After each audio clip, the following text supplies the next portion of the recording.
you've had a ding on the chat or on the live. That means we've just gotten one more subscriber on YouTube. I'm scared of opening or touching anything to see who it is, so I'll go through my phone to check who the subscriber is. But now let Yeah. me throw the same question to Minja, as well as mention what your thoughts are when it comes to the fans having that dopamine effect or dopamine high of a manager comes in, we perform a few months, and then after a few months they want the manager to be sacked. Well, I agree with Muigai. One of the things that you have to realize is why we are in the situation we are in is because we have gotten in a position where we have been sacking managers while not backing in the managers well enough. The problem with that is that when Amorim started, he probably had a squad made up of 5 manager signings. All those managers had different ideas. True. You look at McTominay came back from the time of Mourinho. We look at the signings that came up in terms of Ole, in terms of Ragnick, Ten Hag. So what happens is that you have 5 manager signings, but the manager who comes in with a different system. So everything in itself is a problem. What happens is that when a new manager comes in, there's this hope that one of the things that the way it's presented is that he'll bring the glory days back again. It's in fact it's been one of the songs that it's heard all the time. Ruben Amorim will bring the glory back days again. So what happens is the people hang on to that, but what they don't understand is that any process takes time. If you look at the reason why I was talking about Liverpool, not that I'm comparing Man United with Liverpool, but my essence of talking about Liverpool was how long they had taken before they won the league. When a new manager came in, he had to get in his new players. Yeah. And one of the first things that Klopp said in his first interview was that it will take 4 to 5 years to win the league. That is acceptable for Liverpool when you mention that. If you mention that as a Man United manager, immediately the press run with it and it becomes a problem. You're not even allowed to say it will take a year. Yeah. So what of the thing is that because there is that Man United being a big club and have a big following, the negative news about Man United will always sell.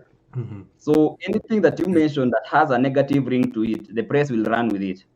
But naturally, if you look at a team, we had a project, they said the project 2028, that they think they can win the league in 2028. What that means, in what I interpret it as, is that you have to take the time to build a squad, and it will take 2 to 3 transfer windows. Assuming this window, we had to get 6 players in. To get 6 players in, we are already 4 players in. We can count them as 3. De Gaulion was not necessarily meant to be for the first team. So we are looking at only 3 players that have come in.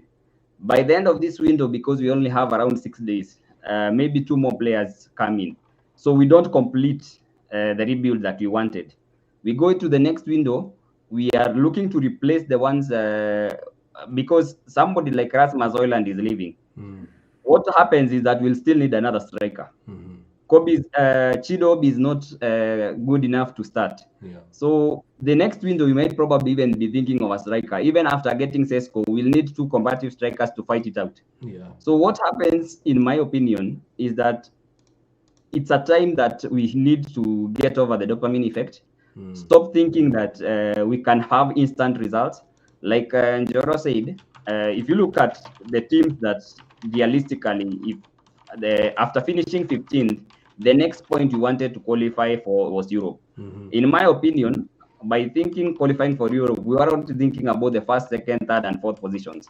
We were fighting out for that 5th position, because in England, the 5th position will almost be guaranteed to be Champions League spots, because the English teams will always do better in Europe. Yeah. They are much advanced in their progress. If you look like a team like Arsenal, Chelsea, Liverpool, and Man City, they were well advanced. So in my mind, we were looking at fighting for that either 4th or 5th position. If you're looking at fighting for the 5th position, what are the teams that are more likely to be in the 5th position? You're going to have teams like Aston Villa, teams like Newcastle. Both teams have a point each. by the way. Yeah. So in the same way, but they don't get the level of press. Man United will get with the point. If you look at the manner of the games, the first game was a close. Mostly, if you are honest, we don't like losing to Arsenal, especially those people who grew around the 2000s when there was a fierce battle between Man United and Arsenal. If you loved football at that time, you know we don't like losing to Arsenal. But we did lose because they are advanced in their project, in their progression in terms of Arteta has had 6 years, still not won the league title. Yeah. So in this season, we are trying to get Amorim to do what Arteta has failed to do in 6 years, but we are giving him 7 months. He's only been at the club at 7 months. So realistically, it shouldn't be. We shouldn't get into the dopamine effect of trying to get a manager to have a miraculous instant change. In my opinion, give Amorim time. Yeah. One of the things that I have noted is that the team are playing with higher intensity.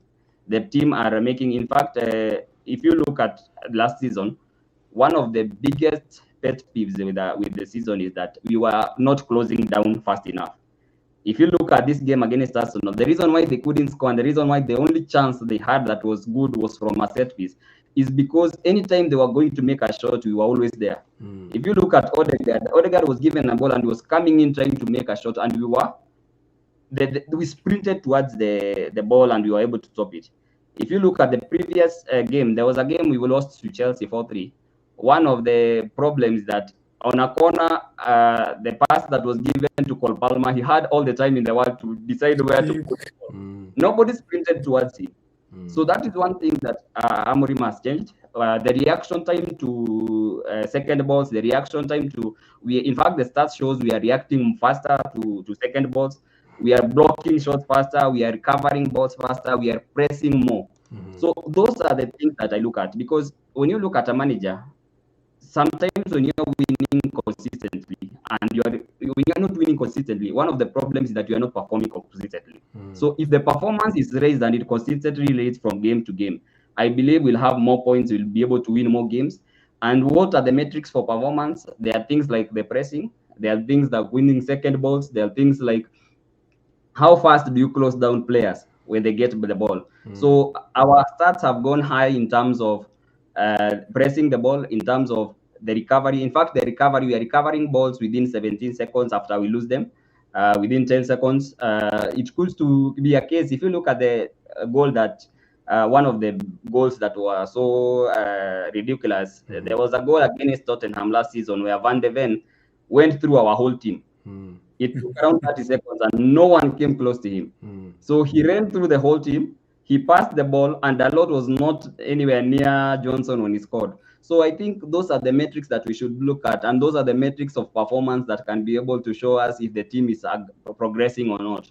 I believe in the next game against Grimsby, we can be able to win that game. We can also win the game against Burnley, and the outlook will be completely different, because football is a game of instances. If we win, the dopamine effect, which we are operating on by now, we're doing well. Changes everything. I did tweet that United are PTSD FC. We are traumatized. Just imagine that was a draw and everyone is reacting as if we lost 5-1. Exactly.